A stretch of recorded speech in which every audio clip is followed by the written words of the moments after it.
சாமி உடலை விட்டு விலகிருச்சா? என் மேலே வந்த சாமி இப்போ வரலைங்க. என்னை விட்டு விலகிருச்சு. எது மாதிரியான அறிகுறிகளை காட்டி கொடுக்கும்? நான் எப்படி இருப்பேன்? சாமி என் மேலே இருந்த காலத்துலேயும் சாமி விலகின பின்பு எனக்கு தெரிகிற ஒரு சில மாற்றங்களை தான் இன்றைக்கி நான் அறிஞ்சதை அறிவு நண்பர்கள்ட்ட பகிர்ந்து கொள்ள ஆசைப்பட்றேன். சாமி முதல்ல உடலை விட்டு விலகிருச்சு அப்படின்னா முதல் விஷயம் என்ன நடக்கும் அப்படின்னா, குலதெய்வத்தின் மேலே இருக்கிற ஆர்வம் குறையும். சாமியை வணங்குறது, சாமியை நினைக்கிறது, சாமிக்கு விரதத்தை கடைப்பிடிக்கிறது, தெய்வத்தின் மேலே இருக்கிற பேரன்பு, இது மாதிரி எந்த ஒரு விஷயங்களும் நமக்கு வராது. சாமி உடலை விட்டு விலகின கணமே தெய்வத்தையும் நம்மளையும் நமக்கு இருக்கிற இடைவெளி ரொம்ப தூரமாயிரும். அப்போ சாமியை நினைக்கிற குணம் மாறும். சரி, ஒன்று. சாமி உடலை விட்டு விலகிருச்சு அப்படிங்கிற பட்சத்தில் எனக்கு இருக்கிற பாதுகாப்பு கவச உடையும். எளிதில் என்னுடைய உடல், என்னுடைய மனம் பாதிக்கப்படும். சாமி இருக்கும்போது என்கிட்ட இருந்த வீரியமும், சாமி என்னை விட்டு விலகின பின்பு என்கிட்ட இருக்கிற வீரியமும் ரொம்ப குறைஞ்சிடும். ஏதோ நோய் எதிர்ப்பு சக்தி குறைஞ்சா எப்படி இருக்கும் நம்மளுடைய உடல், நம்மளுடைய மனம், அது மாதிரி நான் காணப்படுவேன். சரி, சாமி உடலை விட்டு விலகிருச்சு அப்படிங்கிற பட்சத்தில் என்னுடைய தெய்வம் எல்லையில் காத்து நிற்குது, என்னால் முடிஞ்சதை என் சாமிக்கு செய்யணும் அப்படிங்கிற அந்த ஒரு எண்ணமும் மாறி என் தெய்வத்துக்கு எதையுமே நான் செய்ய மாட்டேன். சாமியோட கோவில் தலைக்கட்டு வரியை கூட கொடுக்கணும் அப்படிங்கிற ஆசை எனக்கு வராது. சரி, சாமி என்னை விட்டு விலகிருச்சா? சாமி விலகிறதுக்கு சாட்சியா? ஏன் விலகுச்சு, எதுக்கு விலகுச்சு, நான் செஞ்ச தப்பு என்ன அப்படிங்கிறத அந்த சாமி எனக்கு காட்டி கொடுக்கும். சாமி விலகலை, விளக்கப்பட்டுச்சு, ஒரு சில தீய வினைகளால் என் மேலே இருந்த சாமி என்னை விட்டு விலகி போயிருச்சு அப்படிங்கிற பட்சத்தில் அந்த எல்லையில், எந்த எல்லையில் அந்த சாமி இருக்கோ அந்த எல்லையில் எனக்கு ஒரு சில மாற்றங்கள் ஏற்படும். அது தவறான மாற்றங்களாக இருக்கும், தவறான அறிகுறிகளாக இருக்கும், தவறான நிகழ்வுகளாக இருக்கும். ஒரு தெய்வம் அந்த எல்லையில் நின்று ஆடின தெய்வம், அதே தெய்வம் அந்த இடத்துல மண்ணில் புதஞ்சா எப்படி இருக்குமோ அது மாதிரியான நிகழ்வுகள் என்னை சுற்றி ஏற்படும். சரி, சாமி உடலை விட்டு விலகிருச்சா?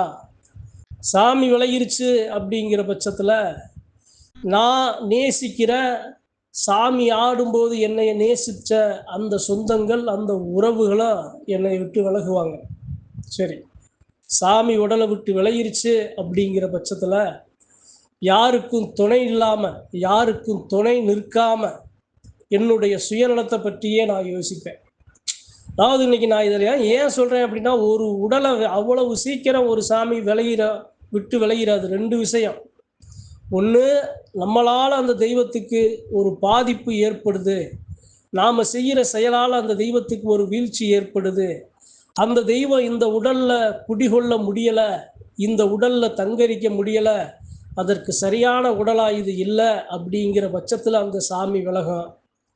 அந்த தெய்வத்துக்கும் எனக்கும் ஒரு சில மறிப்புகள், ஒரு சில மாந்திரீக கட்டுகள் ஏற்பட்டு தெய்வத்தோட பிடி தீயவர்களுக்கு கையில் கிடச்சி அந்த தெய்வத்தை வசப்படுத்தி நான் பாதிக்கப்பட்டேன் அப்படிங்கிற பட்சத்தில் சாமி என்னை விட்டு விலகினாலும் சாமி பேசாமல் இருக்கும், சாமி என் மேலே வராமல் இருக்கும்.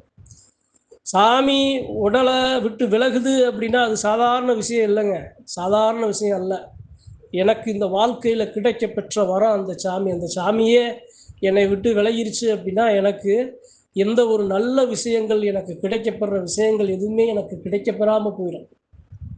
தெய்வம் இருக்குது அப்படின்னா நான் செய்கிற ஒவ்வொரு செயலையும் அந்த சாமி என்னை வழிநடத்தும், எனக்கு சொல்லி கொடுக்கும், ஆசான் போல சொல்லி கொடுக்கும். யாருமே இல்லாத ஒரு அனாதை போல, யாருமே என்னை கண்டுக்காத போல, என்னை நல்வழிப்படுத்தாத போல நான் உணர்வேன். நிறைய விஷயங்கள் நடக்குங்க. சாமி அவ்வளோ சீக்கிரம் ஒருத்தரை விட்டு விலகிருச்சு அப்படின்னா அவருடைய உடல்நிலை கூட பாதிக்கப்பட்டுரும். அதிலிருந்து அவரால் மீண்டு வர முடியாது. தவறான விஷயங்கள் செய்யும்போது சாமி பாதிக்கப்படும் போது அந்த சாமியாடியும் பாதிக்கப்படுவார்.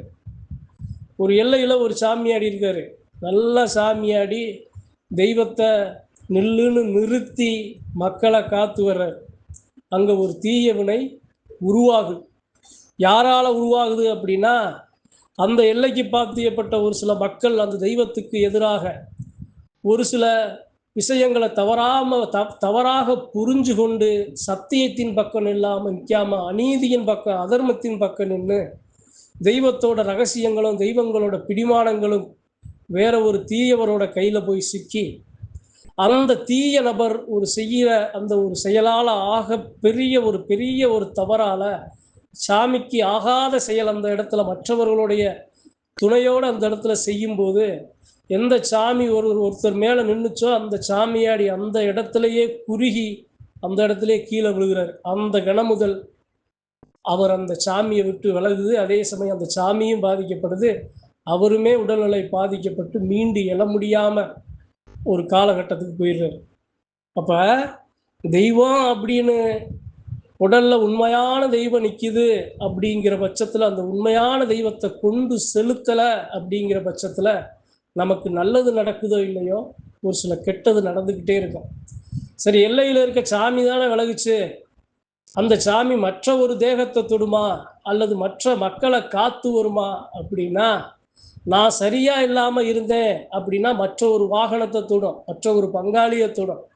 ஆனால் அந்த எல்லையில் அந்த சாமிக்கே தவறான நிகழ்வு நடந்துருச்சு அப்படின்னா அந்த சாமி யாரையும் பாதுகாக்காது. அந்த சாமி அந்த இடத்துல பேசாமல் கைகட்டி கால் கட்டி வாய் கட்டி நின்றுக்கிறோம். அது அந்த எல்லைக்கே பாதுகாப்பு இல்லை, அந்த கும்புக்கே ஒரு பெரிய பாதிப்பை ஏற்படுத்தும். ஒரு சாமியாடி இருக்காரு, அந்த சாமியை ஆடின சாமியாடி இப்போ ஆட மறுக்கிறாரு அப்படின்னா அந்த கும்பே அச்சப்படணும். ஏப்பா நம்ம வங்காளி சாமி ஆடினாரு, நல்லா வந்துச்சு, நல்லா பேசிச்சு, இப்போ ஏப்பா சாமி ஆட மாட்டாரு, சாமி அவர் மேலே வரலைன்னு சந்தோஷப்படக்கூடாது. ஏன் வரலை, எதுக்கு வரலை, அப்போ நம்ம தெய்வம் பேசலையா, இந்த எல்லையில் தெய்வம் இல்லையா, உண்மையான தெய்வம் வந்த தெய்வம் இப்போ வராமல் போனதுக்கு காரணம் என்ன அப்படின்னு அந்த தெய்வத்துக்கு பாத்தியப்பட்ட மக்கள் எல்லாரும் அதை சரி பண்ண அதற்குரிய முயற்சிகளை எடுக்கணும். ஒரு சாமி தான் 1000 குடும்பத்தை காத்து நிற்கும். அந்த ஒரு சாமியோட வீழ்ச்சி 1000 குடும்பங்களை பாதிக்கும். சாமியாடிகள் போற்றப்படணும். ஆனால் சாமி இப்போ வரலை, ஆடலை, பா சந்தோஷம் மகிழ்ச்சி அப்படிங்கிறது அந்த மகிழ்ச்சியாக நினைக்கிறவங்களும் அந்த இடத்துல பாதிக்கப்படுவாங்க அப்படிங்கிறது அவங்களுக்கு தெரியும். அப்போ எந்த சாமி எல்லையில் வந்தாலும் அந்த சாமி காலத்துக்கும் பேசணும், பேசுகிற சாமியை உணரணும். சாமியை போய் கும்பிட்றோம், நம்மளால் முடிஞ்சதை செய்கிறோம், தலைக்கட்டு வரியை கொடுக்குறோம், திருவிழா எடுக்கிறோம் அப்படிங்கிறது மட்டும் இல்லை, இவ்வளவு நாம் செலவு செய்தாலும் தெய்வத்தை மகிழ்விச்சோமா, தெய்வம் இருக்கா, தெய்வம் பேசுதா, தெய்வத்தை உணர்ந்தமா, தெய்வம் எல்லா மக்களோட குறைகளை தீர்க்குதா, அந்த தெய்வம் எல்லாருடைய எல்லா வீட்டுக்கும் வாசம் பண்ணுதா, நல்லது கெட்டதை சொல்லி கொடுக்குதா, நல்ல மக்களுக்கு நல்ல ஒரு இன விருத்தியை கொடுக்குதா, வாரிசு விருத்தியை கொடுக்குதா, கல்வியை கொடுக்குதா, செல்வத்தை கொடுக்குதா, சகல வளங்களை கொடுக்குதா, அதைத்தான் நாம் எதிர்பார்க்கணுமே தவிர ஏதோ பேருக்கும் புகழுக்கும் ஆசைக்கும் நாம் சாமியை கும்பிடுறது நமக்குத்தான் நம்மளுடைய ஆசைகளை நிறைவேற்றுமே தவிர தெய்வத்தோட ஆசைகள் அங்கே நிறைவேறாது. அதனால் எந்த எல்லையில் யார் சாமி ஆடினாலும் அந்த சாமி ஆடி மேலே சாமி வரலன்னா என்ன ஏதுங்கிற காரணத்தை புரிஞ்சுக்கிறணும். சாமி ஆடுறது முக்கியம் இல்லை, சாமி ஆடணுங்கிற அவசியம் இல்லை. ஆனால் அந்த சாமி அந்த எல்லையில் இருக்கணும்ல. எல்லையில் இருந்தால் தானே எல்லா மக்களும் நல்ல நலமான வாழ்வு வாழ முடியும். அந்த தெய்வத்துக்கு இடையூறு வராமல் பாதுகாவலர்களாக நிற்க வேண்டிய ஆக சிறந்த பொறுப்பு வங்காளி ஒரு மக்களுக்கு இருக்குது அப்படிங்கிறத நாம் உணரணும். எங்கப்பா போச்சு, ஏப்பா சாமி வரலை, என்னப்பா இத்தனை பேருக்கு இவ்வளவு கஷ்ட நஷ்டங்களை கொடுக்குது, சாமி குறையில் நிற்குதா, குறியில் நிற்குதா, சாமியோட ஆயுதம் சரியா இருக்கா, சாமி ஏண்டா எதுக்குடா வாங்கடா என்ன ஏதுன்னு தெய்வத்திட்ட ஒரு குறை நேரம் இருந்தாலும் மன்னிப்பை கேட்டு அபராத காணிக்கையை செலுத்தி அந்த சாமியை நம்ம அளப்பமப்பா, மனுஷன் மேலே வரலாற்றினாலும் அந்த சாமி இந்த எல்லையில் இருக்குன்னு காட்டி கொடுக்கணுமப்பா, அந்த துடிச்சு தெய்வத்தை பற்றி சிந்திக்கிற மக்களுக்கு தான் சாமி பேசும், சாமியோட அருமை வெறுமை தெரியும். அப்போ இந்த பதிவில் சாமி விட்டு விலகிருச்சே அப்படிங்கிற கவலை ஒரு பக்கம் இருந்தாலும் அந்த சாமி பாதிக்கப்பட்டிருக்கா அப்படிங்கிற அச்சமும் நமக்கு இருக்கணுங்கிறதுக்காக இன்னைக்கு இந்த பதிவு. நன்றி, வணக்கம். மற்றும் ஒரு பதிவில் சந்திப்போம்.